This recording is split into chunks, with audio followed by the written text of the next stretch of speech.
آج ہم ایک ایسے فلسطینی سیاستدان کے بارے میں بات کرنے جا رہے ہیں جو مئی 2017 سے جولائی 2024 تک حماس کے پولیٹیکل بیورو کے چیئرمین رہے، لیکن ایران میں ان کی پراسرار موت نے پوری امت مسلمہ کو غمزدہ کر دیا۔ السلام علیکم، میرا نام لبیک حسان ہے اور آپ میرا یوٹیوب چینل انفوگرافی دیکھ رہے ہیں، اور آج ہم حماس کے رہنما اسماعیل ہنیہ کے بارے میں بات کرنے جا رہے ہیں۔ The Palestinian militant group Hamas has said its political leader Ismail Haniyeh has been killed in Iran. The political leader of Hamas, Ismail Haniyeh, we're getting reports, has been killed in Iran.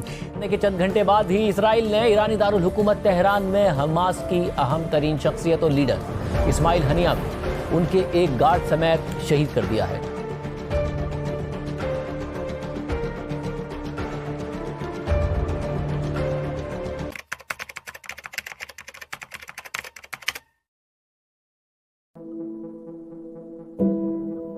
ناظرین، اسماعیل 1962 میں غزہ کی پٹی الشاتی او کے پناہ گزین camp میں پیدا ہوئے، کیونکہ اس کے والدین 1948 میں اشکلون سے بے گھر ہو گئے تھے۔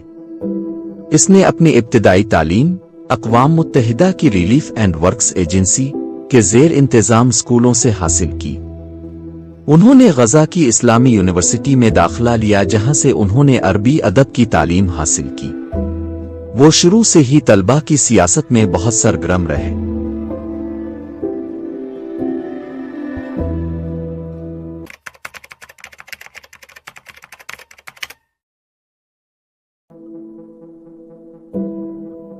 ایک 1988 میں جب اسلامی گروپ حماس کا قیام عمل میں آیا تو اسماعیل اس کے چھوٹے بانی اراکین میں شامل تھے، جنہوں نے گروپ کے روحانی اور رہنما شیخ احمد یاسین کے ساتھ قریبی تعلق استوار کیا۔ اسماعیل کو اسرائیلی حکام نے 1988 میں گرفتار کیا تھا اور پہلے انتفاضہ اسرائیلی قبضے کے خلاف بغاوت میں حصہ لینے کے جرم میں 6 ماہ کے لیے قید کیا گیا تھا۔ اسے 1989 میں دوبارہ گرفتار کیا گیا۔ وہ اس وقت تک جیل میں رہے جب تک کہ اسرائیل نے انہیں 1992 میں تقریباً 400 دیگر اسلام پسندوں کے ساتھ جنوبی لبنان میں جلا وطن کر دیا۔ اوسلو معاہدے کے بعد وہ 1993 میں غزہ واپس آئے۔ واپسی پر انہیں اسلامی یونیورسٹی کا ڈین مقرر کر دیا گیا۔ اسماعیل کو 1997 میں حماس کا چیف آف اسٹاف مقرر کیا گیا تھا اور اس کے بعد تنظیم کی صفوں میں اضافہ ہوا۔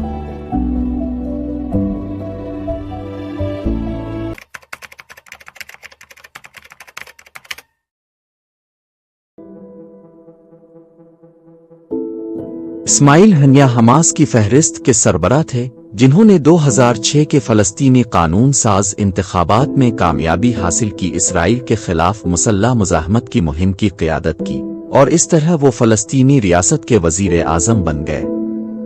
عالمی برادری نے حماس کی قیادت پر رد عمل ظاہر کرتے ہوئے فلسطین کی امداد روک دی اور گورننگ باڈی پر مالی دباؤ ڈالا۔ 14 جون 2007 کو کئی مہینوں کی کشیدگی کے بعد، جس میں دھڑوں کے درمیان مسلح تصادم بھی شامل تھا، الفتح فلسطینی سیاسی اور عسکری تنظیم کے صدر محمود عباس نے اسماعیل کو برطرف کر کے ان کی حکومت کو تحلیل کر دیا۔ تعطل کا نتیجہ غزہ کی پٹی میں حماس کی ایک خود مختار حکومت بنی، جس کی قیادت اسماعیل ہنیہ کر رہے تھے۔ اس کے فوراً بعد اسرائیل نے غزہ کی پٹی پر پابندیوں کا ایک پیکج نافذ کیا۔ مصر نے بھی اس کی پیروی کی۔ جنوری 2008 میں غزہ کی پٹی سے اسرائیل پر راکٹ داغے جانے کے بعد اسرائیل نے اپنی ناکہ بندی تیز کر دی۔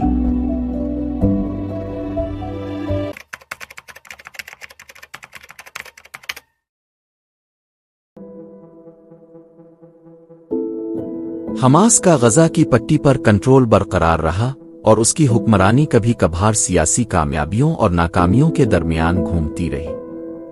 اسرائیل سے رعایتیں حاصل کرنے کے معاملے میں حماس نے گرفتار کیے گئے اسرائیلی فوجی گیلاد شالر کے بدلے اسرائیل کے زیر حراست 1000 سے زائد فلسطینی قیدیوں کی رہائی حاصل کی۔ 2014 کے موسم گرما میں اسرائیل کے ساتھ جنگ میں حماس کی کارکردگی کو فلسطینی عوام نے بڑے پیمانے پر کامیاب قرار دیا، لیکن خاص طور پر مسلسل ناکہ بندی کی وجہ سے غزہ کی پٹی میں حالات زندگی نمایاں طور پر بگڑ گئے۔ اس دوران غزہ کی پٹی میں حماس اور مغربی کنارے میں فتح کی زیر قیادت فلسطینی اتھارٹی کے درمیان مفاہمت کی متعدد کوششیں ہوئیں۔ 2014 میں ایسی ہی ایک کوشش میں غزہ میں دھڑے حماس کی حکومت نے باضابطہ طور پر استعفیٰ دے دیا تاکہ الفتح کے ساتھ اتحاد کی حکومت کا راستہ بنایا جا سکے۔ ایسا کرتے ہوئے اسماعیل ہنیہ نے وزیر اعظم کے عہدے سے استعفیٰ دے دیا۔ وہ غزہ میں حماس کے مقامی رہنما رہے، تاہم جب تک کہ 2017 میں ان کی جگہ سنوار نے نہیں لی تھی۔ مہینوں بعد اسماعیل ہنیہ کو خالد مشعل کی جگہ حماس کے سیاسی بیورو کا سربراہ منتخب کیا گیا۔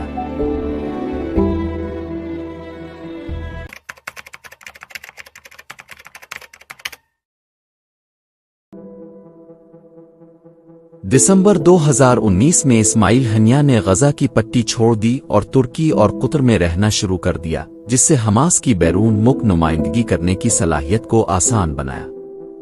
ان کے سب سے قابل ذکر دوروں میں ایرانی اسلامی انقلابی گارڈ کور کے ایک اعلیٰ کمانڈر قاسم سلیمانی کا جنازہ تھا، جو جنوری 2020 میں امریکی ڈرون حملے میں مارا گیا تھا، اور اگست 2021 میں ایرانی صدر ابراہیم رئیسی کے حلف برداری کے موقع پر شامل ہونا تھا۔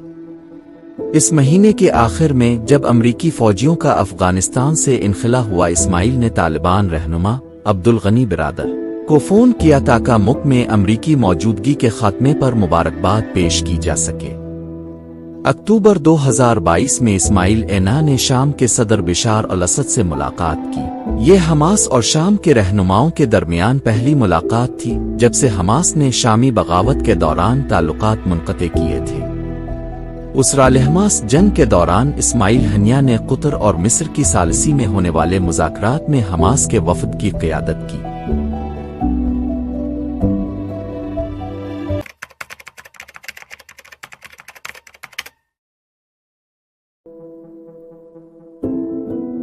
اسماعیل ہنیہ کی شادی امل ہنیہ سے ہوئی تھی اور اس جوڑے کے 13 بچے تھے۔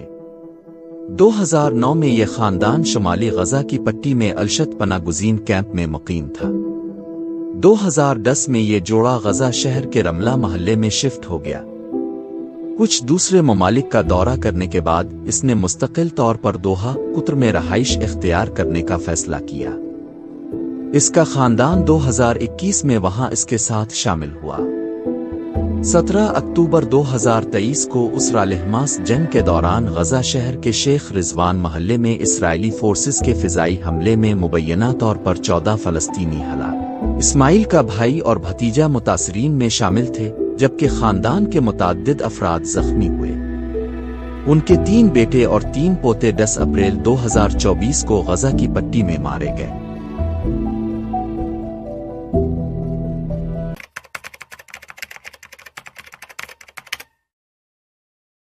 مئی میں بین الاقوامی فوجداری عدالت کے چیف پراسیکیوٹر نے اعلان کیا کہ وہ اسماعیل ہنیہ، سنوار اور حماس کے کمانڈر محمد ڈیف کے ساتھ ساتھ اسرائیلی وزیر اعظم بنجامن نیتن یاہو اور اسرائیلی وزیر دفاع گیلنٹ پر جنگی جرائم اور انسانیت کے خلاف جرائم کی فرد جرم عائد کریں گے۔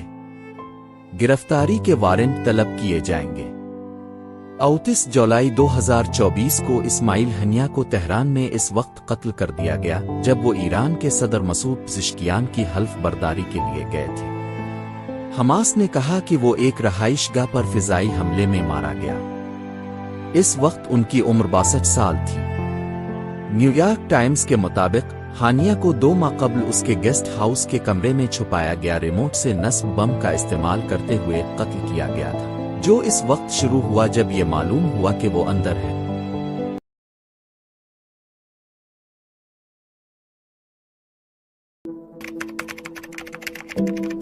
اسماعیل ہنیہ کی وفات پر پاکستان، سعودی عرب اور ایران اور دیگر کئی مسلم ممالک میں غم اور غصہ دیکھا گیا، لیکن آخرکار ان کی نماز جنازہ قطر کے شہر دوحہ میں ادا کی گئی۔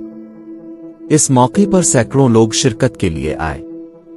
ہماری بھی دعا ہے کہ اللہ تعالیٰ ان کی شہادت کو قبول فرمائے اور اسرائیل فلسطین میں اپنی بربریت بند کرے، آمین۔